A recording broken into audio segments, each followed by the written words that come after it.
When I played the demo for Freshly Frosted that came out at Steam Next Fest last year, I was absolutely enamoured and blown away with the way how aesthetics, gameplay and satisfaction all came together in a really concise puzzle game. I'm delighted to say the game came out yesterday and it delivered everything that I wanted and then some on top of it. And straight out the bat, I'm going to say buy this game. Freshly Frosted is easily one of my most favourite puzzle games in the last decade, and up there with some of my favourite puzzle games I've ever played.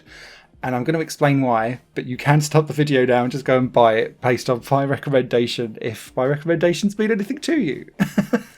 So, why is Freshly Frosted up there with some of my most favourite games of all time? To start with, this game looks like it's going to be an automation game, but it plays much more similarly to laying down train tracks and picking up passengers on the way to your destination. But swap out that analogy for donuts coming out of dispensers and requiring toppings on them to reach their delivery counters to then be sold. Each level is a collection, is like a box that's relatively empty, and you get to lay down the conveyor belt tracks to try and take the donut from its dispensary to where it needs to be delivered. The trick with this is that each kind of delivery counter requires a special type of donut, and so you need to make sure that the donut goes past the various different toppings that it needs to become that donut before it gets delivered. And this gets increasingly more complex and tricky over the course of the game. There are 5 different types of donuts that you can get. You can get the plain one, which means that it avoids all the toppings and gets to the exit. Then you've got frosting, which gets like splurted on top. Then you get frosting and sprinkles. Then you get frosting, sprinkles and whipped cream. And then the 5th one is frosting, sprinkles, whipped cream and cherries. They have to be put on in that order. So you can't have cherries go on before whipped cream, before sprinkles, before frosting. It has to always go frosting, sprinkles, whipped cream, cherries. And so you need to build your conveyor belts in mind for that. That also means that you can start to build in some interesting loops and patterns for how you solve these levels. And the levels are designed with all of that in mind. So initially, at the very beginning of the game, you'll have like 2 counters, and one wants just a plain donut and one wants one with frosting sprinkles on. So you'll have 2 very distinct tracks going around, taking something from A to B, but one will go straight from A to B and one will need to stop and like run past the frosting and the sprinkles one, and it's all nicely color coded on the screen, but you can also see, if you are colorblind, the different ways how those stations are mapped out, so it's very easy to pick up for anyone that's got color blindness or any visual impairments. The game itself then starts to put things on its head, because then you'll have like multiple, like 5 or 6 dispensaries looking for 5 or 6 different areas, and every dispenser or oven needs to be delivering something somewhere, otherwise you don't pass the level. And you can see what's being delivered where on the like top left hand corner of the screen, and sometimes it will take a little while for something to get there, but it will start to identify if, say, your tracks pushing back on themselves. That was something I kept on doing. Or if you get stuck in infinite loops, done that a few times as well. It all kind of it easily drip feeds out actually the problems that you're causing yourself, but it doesn't give you the solutions in doing so. There's a moment though, about just after 2/5 into the game, where the complexity of Freshly Frosted gets quite chunky very quickly, and it was at that point I was like, this is going to go in one of my favourite games of all time. And it's because it starts to riff on this notion that you can have infinite loops going around and then starting to have multiple tracks come off an individual track. It starts to introduce different types of tracks, I would guess to say, or conveyor belt tracks that interact with what's going on, and different robots that start to interact with what donuts it sees in front of it. So you have a sorter style thing, so when a donut lands onto it, it will push one to the left and one to the right, and it will keep on like tick-tocking back and forth. And that starts to make you have forks in your path. And then you have to start to build with that in mind, and it might mean that you need multiple forks, to have multiple loops, so that you get different donuts slowly being sorted out from one track at the beginning to having 4 or 5 different styles of donuts making sure that they keep on going round loops and collecting whatever it is that you need for the various toppings and still reaching its end destination. It then also adds this robot in that pushes whenever it sees a donut that's kind of labelled on it. So if the robot has got a whipped cream, sprinkles and frosting on, it will push that donut forward, but it will ignore everything else.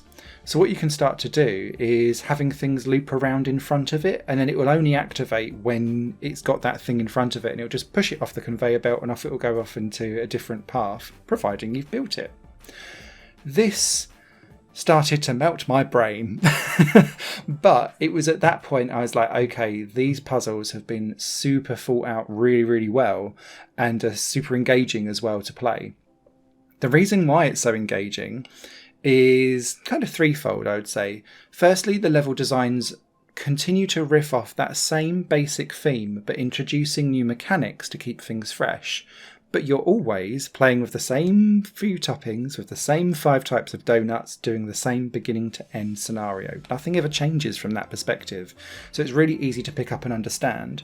And you can sit there, as I did for quite a long time, mapping out things in my eye-line sight, trying to draw on the screen with my finger, going around doing stuff. And it just works really, really well from a logic perspective. Secondly, this game is really satisfying, and by that I mean musically and graphically.